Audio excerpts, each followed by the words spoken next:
EAS is a subtype of analog horror that's been overused, abused, and I'm not going to be very nice because I didn't really have enough time to make this extra formal and super nice for you.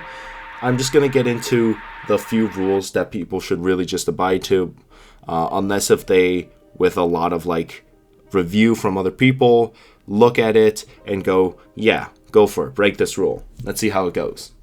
First rule, do not overuse audio or visual things to carry the fear.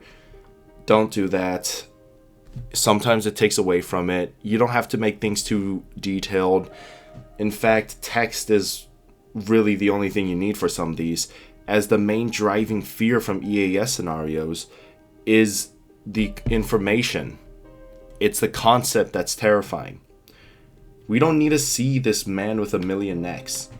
We just need to know that this is an intelligent creature that broke out, and this intelligent creature is capable of stealing people's voices, is actively trying to lure people out, and despite the fact that you've been hearing screaming for a few days, apparently there's been no casualties. That's scary. Unfortunately, the appearance of this neck guy kind of takes away from it. I like this EAS. The issue is, he looks so fucking funny. I can't help it.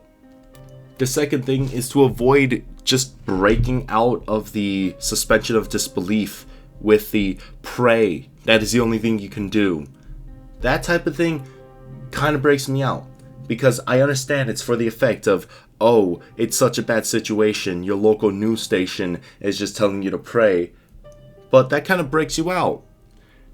Unless if you have a long-standing series where insanity is a main thing that's happening, pray snaps people out of it, because this doesn't feel like a realistic thing for a radio station trying to convey helpful information for you to survive would say.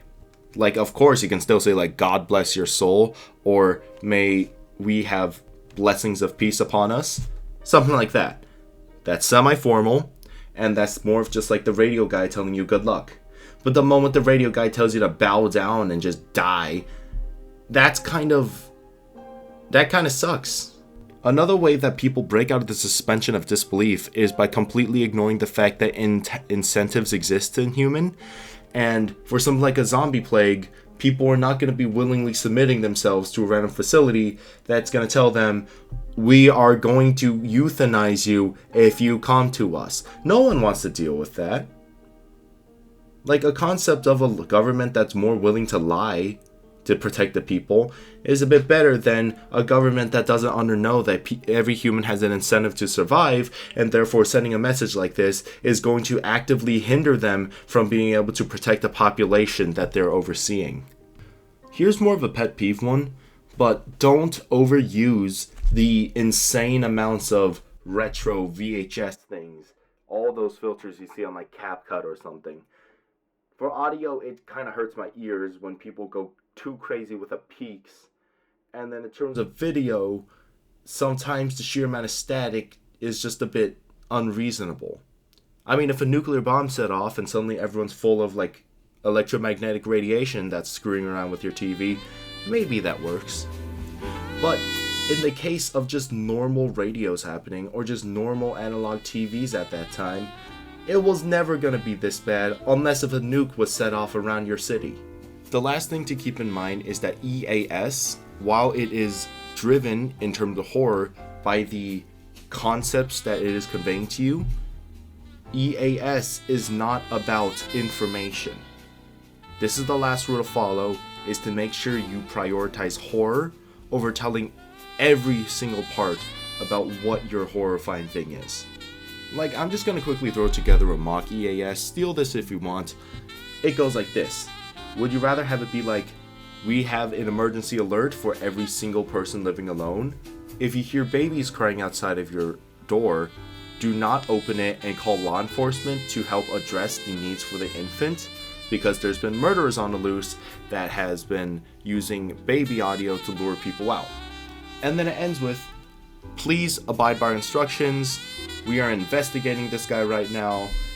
Stay seated, make sure you're inside, and we are hopeful for everyone's safety. On the other end is, oh, we have an update. The guy's name is Murder Clown McFartface. and he is actually 35 million years old, and he's been doing this for 35 million years. Even when he was in the womb, he killed his own mother by making baby noises and then luring her outside and then tripping her over just by kicking her. And then this is a cosmic threat. May God save you all. And actually, this is a very significant connection to the Cold War and MK Ultra, because he was actually the reason behind the usage of LSD, because he actually urinates it out. That is clearly exaggerated, but you'd see these EAS scenarios, like early ones about SCPs, and instead of going into the terrifying thing of we have an entire country quarantined because of an app, right, 1471, or we have a reptile strummaging through Florida, absolutely decimating wildlife and carving a path through America, instead of focusing on the tragedy and the sheer terror that comes from such an unstoppable force, instead they're focusing on, actually, 106 was a World War I veteran, and he likes to touch people from 10 to 35 years old. That's it in terms of the rules. Follow them if you want. Main thing is, break these rules if you definitely know you have something that warrants breaking them. If you have a multi-part series, go for it. Local 58 did a good job with it because the moon makes people crazy and also hijacks systems, which makes sense. You can break the thing about the visuals and audio if it has, I don't know, like, think about the scenario I just gave you. What if it plays a baby noise in the background? Ooh, much more terrifying. Of course, do it with more nuance, because the baby noise crap, I kind of see it from a mile away. And lastly, distortion. As said before, if there's a good reason for the distortion, for an unbearable amount of distortion, then go for it. A nuke is set off, everyone's radio is dead. That fits. I hope with the release of this, we can maybe see some better EAS scenarios, because I'm kind of getting tired of the lack of new creators that have no idea where to start and get discouraged because they're not getting as much feedback or guidance into how they're supposed to proceed.